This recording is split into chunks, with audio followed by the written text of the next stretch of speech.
You know, for decades, our next inductee has showcased an incredible work ethic.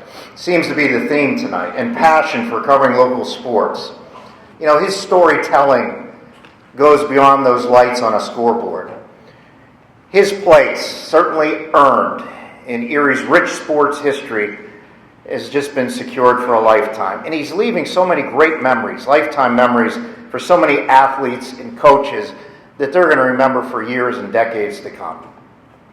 Please welcome for induction into the Erie Metro Hall of Fame, Mr. Tom Reisenweber.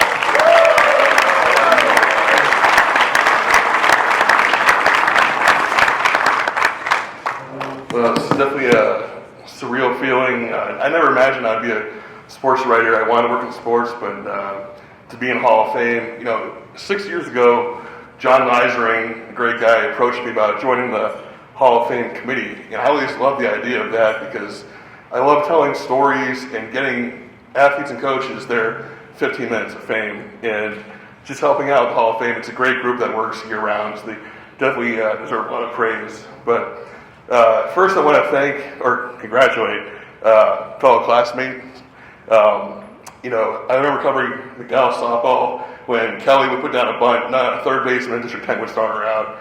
And then she went on to play for the best school in the country, St. Bonaventure. So it was great. Wally, we've had numerous conversations, PWA, District 10.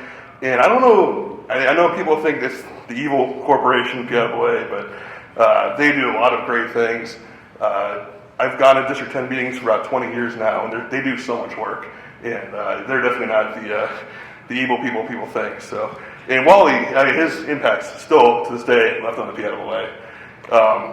Cleve Wright, we've had a lot of conversations over the years. You won't meet a better guy on or off the court than Cleve Wright. And I got to mention Jimmy. I was a huge fan of his growing up. When he started calling me to be on his show, it was just, like Jeff says, it was a highlight. And I still remember on Sundays, he'd have a football show from 11 to 1. I said, Jimmy, I gotta watch the Bills. He goes, give me one or two segments. And it was all 2 hours. And we just couldn't stop talking football. Missed some kickoffs, but I wouldn't trade that for anything in the world. With this job, it's definitely not something I do alone. I get a lot of help from a lot of different people. So I just want to do a lot of thank yous tonight. First of all, to my mom, my brother, my friends.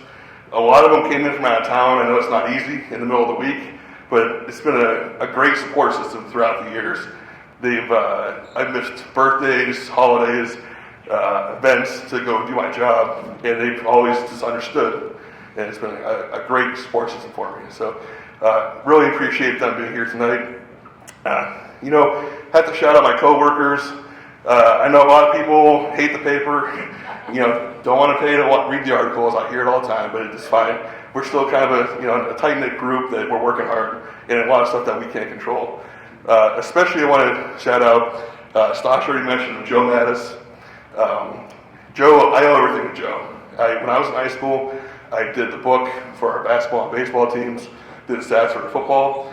Got to know Joe. I thought he had a really cool job. Never been interested in doing it. Then when I came back from St. Bonaventure, I called Joe and said, do you need any help covering football games? And he said, let me see what I can do. And he got me a job as a stringer. We don't have those anymore because of COVID. But 2 years later, he wanted to retire early to take care of his wife. And I thought that was very noble. She was battling Parkinson's. And I'll never forget, he said to me, I can do this now because I trust you to take over. And that really stuck with me the rest of my career. Miss Joe every day. We lost him a month ago. Have to shout out Jeff Kirk and Tony Battaglia, who are here. Jeff was my first boss at the newspaper. He was the nighttime sports editor.